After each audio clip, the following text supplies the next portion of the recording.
I am a corporate American slave, living in the quarters of a servant, feeding bosses with industry labor, with ample prospects to break and abuse, with new alliances for maltreatment.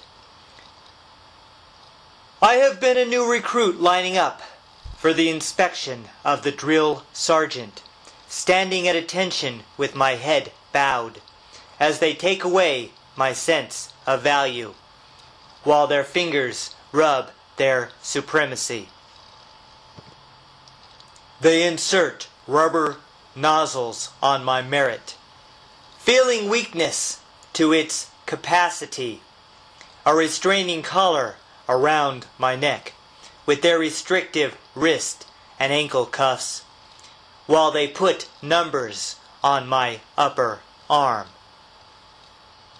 They make me a slave for future reference, like cultivated animals at zoos, who live by humiliation factors like the ridiculing of employees or a personal physical defect.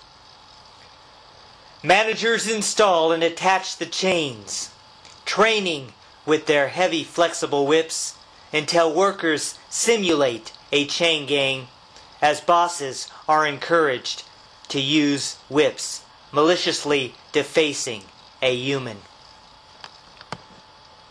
Bosses commit crimes which are justified by the judges and witnesses of peers, who are paid off to rule for the bosses, holding the souls of employees hostage, but never convicted for their control. The employee can be dehumanized, victims of an economic system where widespread commercialized disease spreads and manufactured poison product seeps, growing down into the standardized cracks. Bosses steal individuality as the corporations steal compassion, removing sensitivity with eyes shielded from its own mechanical darts, stealing creativity by its laws. Corporate heads laugh at lower dilemmas, knowing how they are competing with friends, while some spit at workers to show disgust, feeling the submission towards their power as they twist and squeeze the life out of most. Corporate heads watch workers sink to their knees, then laugh at their screwed up face from the pain, from working with corporate feet on their back, pushing them over the employee floor, while using their boots to lift their face up.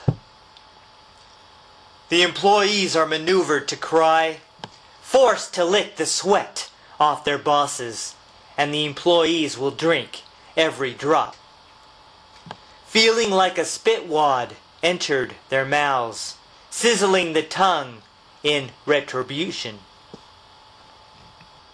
Incorporated bosses are insults, legally united to rope workers, to make their working tongues illiterate, stocking their arms shackled and immobile, then taking pleasure in inflicting pain.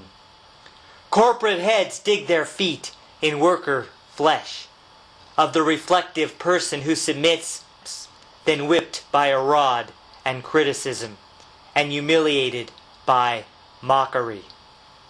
Their judgments, like lashings with crops and whips, crawl wildly to find their shortcomings, as ideas are shackled and forced apart, with their imagination secured down, until their heads and bodies are tethered. Corporate heads are like African blowguns, using the employees as a dartboard. Many darts show assertion of power to gain acceptance from the working slaves for their useless, inferior status.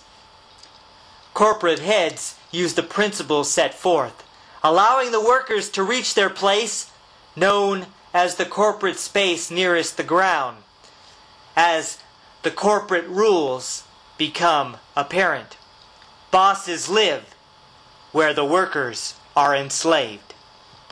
Bosses are redundancies of murder, strategies by corporate influences, keeping workers in suspended bondage, a corporate blindfold covering their eyes. Workers suffer if they are not perfect. All employee promises are bondage, not the subject of interpretation, while corporations cause amputations by external force, corporate incision. The corporations structured like gallows.